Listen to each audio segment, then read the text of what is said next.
meminta bantuan para pendaki Gunung Semeru. Kini, hati Taruna Pekik sudah lega. Cintanya bisa diterima oleh Abodita setelah mengutarakan semua ganjalan di hatinya. Dengan bawa masing-masing 2 kuda, tentu saja tidak dapat berlari cepat. Maka Bujang Taruna Pekik dan Dasdadu Abodita mengendalikan kudanya tidak terlalu cepat. Dirasakan masih ada waktu. Sore hari baru tiba di hutan pisang. Saat kelima, pendaki Gunung Semeru membicarakan bagaimana menggagalkan kemenangan Raja Rangkoko. Cek dan Subroto. Rasanya susah bertahan terhadap serangan pasukan Rangkoko bila 3 wilayah ini diserang, walaupun pada saat bersamaan kalah dalam persenjataan. Pasukan Rangkoko sudah mengenal meriam, sementara yang akan dilakukan hanya bersenjatakan panah, pedang, dan semangat. Akan banyak korban berjatuhan terhadap tembakan meriam. Ada yang memiliki ide bagaimana cara bertahan agar tidak ada yang dimenangkan dalam peperangan ini? Diana Sunaringsasi. Belum lagi masalah bagaimana kita menyusup dalam peperangan membantu pihak yang serang. Tentu meriam ditembakkan dari jarak jauh untuk mengacaukan lawan. Pasti tidak mudah. Meriam sekian banyak dibikin macet buku misiunya. Penjagaan pasti sangat kuat, dan yang pasti meriam tersebar di beberapa tempat sementara waktunya sudah mepet. Cek dan Subroto. Yus, rasanya mau ada tamu. Aku dengar ada suara 4 kuda, tetapi penunggangnya hanya 2. Satunya Bujang Taruna Pekik, 1 perempuan aku tidak mengenali. Boy Gatot. Hehehe, aku belum mendengar, Yus. Hanya mendengar kesunyian setelah serangga siang berhenti berbunyi karena menjelang sore. Bagaimana dengan Yus? Dengar sesuatu? Yuseko. Sama Boy, aku belum mendengar. Tidak berapa lama, 4 kuda dengan 2 penunggangnya sampai di depan barak Cekdanu, Subroto, dan kawan-kawan. Segera Diana Sunaringsasi keluar menyongsong. Ada perlu sekali Abodita sehingga datang sini. Segera Abodita dan Taruna Pekik turun menambatkan 4 kudanya.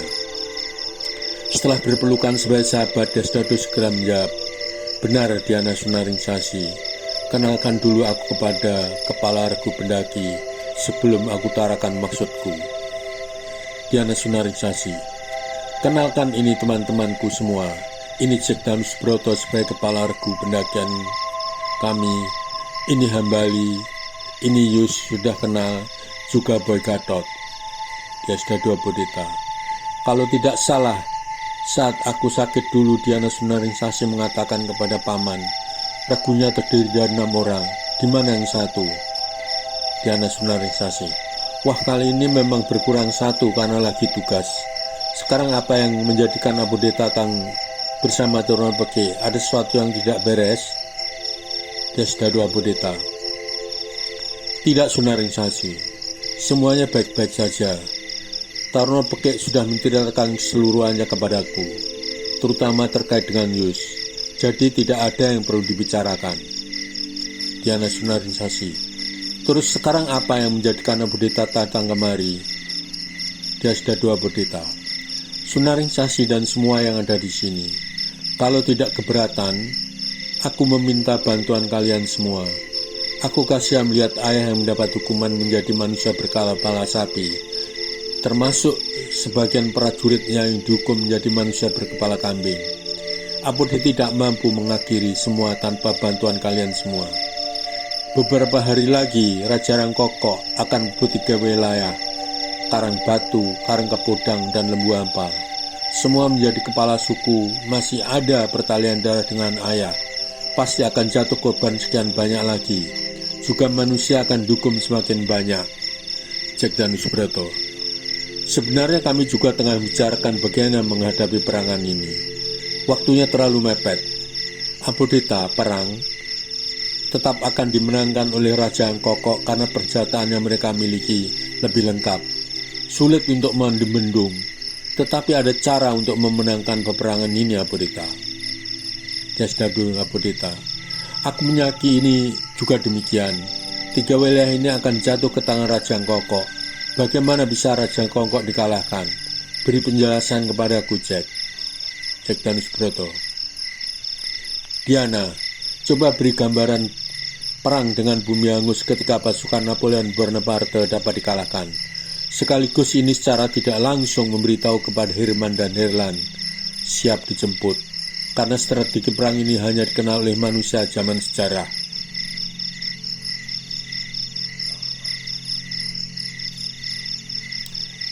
Diana sonorisasi. Wah, aku juga baru ingat, Jack. Begini Apodita, perang ini tidak banyak memakan korban manusia di pihak yang diserang, tetapi akan makan harta benda bisa timbul kelaparan, tetapi harus disikapi dengan bijaksana selagi belum terlambat. Ungsikan penduduk ke bukit-bukit dengan membawa bahan pangan paling tidak cukup untuk sebulan. Jadi pada saat nanti terdengar tembakan meriam oleh pasukan Rangkoko, pada saat itu pula seluruh tanaman pangan yang sudah siap panen harus dibakar semua. Pasti pasukan Rangkoko mengira serangan berhasil. Saat nanti pasukan Rangkoko masuk di sana, tidak ada bahan makanan tersisa, sementara musim dingin tiba. Bumi hangus ini selalu sekaligus memberitahu kepada Herman dan Herlan agar siap dijemput oleh pusang bersaudara. Apodita tentu bisa menebak apa yang akan terjadi. Dia sudah dua Bedeta. Benar juga ya. Tetapi bagaimana kesana memberitahu ke masing-masing kepala suku? Aku tidak mampu, Jack. Bantu kami dengan orang-orangmu. Jack Danus Broto. Sekarang bagaimana untuk meyakinkan kepada kepala suku bahwa kami akan membantu sementara kami tidak mengenalnya? Atau jangan-jangan mereka sudah memiliki cara bertahan sendiri? Jasdedo Bodhita. Aku akan mengirim tulisan pada daun lontar yang ditandakan oleh ayah. Kalian akan bawa ke sana dengan tanda dari ayah. Jack Danus Broto. Baiklah Bodhita, kami akan membantumu sedapat mungkin. Sekarang kami lagi bagi tugas Yus dan Sunaringsasi ke Karangbatu, Hambali dan Boy Gatot ke Karangkepodang. Aku akan ke Lembu Ampal. Dan jangan lupa, setelah pasukan Rangkoko gagal, kita harus mengikuti terus mereka mengundurkan diri sampai prajurit terakhir. Kita ketemu di sana. Dia sudah dua Bedeta. Aku akan menemani kamu, Jack. Sekarang semua harus ke tempat pengungsian kami untuk membuat surat kepada ayah. Aku sudah persiapkan kuda 4, sebagian 1 kuda untuk 2 orang. Diana Sunaringsasi. Maaf Apodita, kami yang di sini bukan penunggang kuda yang baik. Kalau boleh aku katakan bahwa kami belum pernah menunggangi kuda sejak lahir. Di zaman kami kuda sudah tidak digunakan lagi oleh manusia. Semua sudah menggunakan kereta dengan penggerak mesin. Maka kalau kami harus ke tempat pengungsian Apodita maupun wilayah peperangan, kami harus belajar menunggang kuda dulu.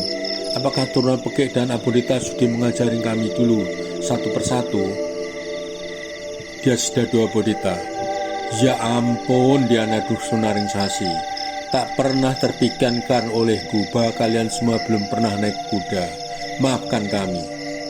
Atas keterangan Sunaringsasi, sekarang baru dia sudah dua Apodita meyakini kalau mereka benar-benar datang dari zaman lain yang bukan zamannya. Pucang Taruna Pekik.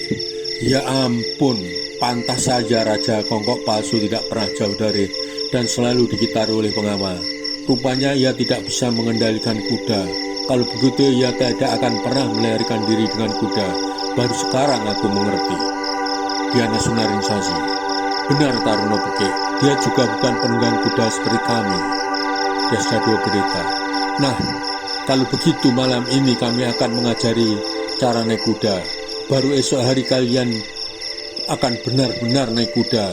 Tiap orang akan diseterai Taruna Pekik, sementara aku mengajari Diana yang sama-sama perempuan. Malam itu, dengan menyalakan api unggun, mereka berlima mendengarkan cara menunggang kuda yang diajarkan Apodita bergantian dengan Taruna Pekik agar esok hari sudah menunggang kuda. Hal-hal sebagai berikut.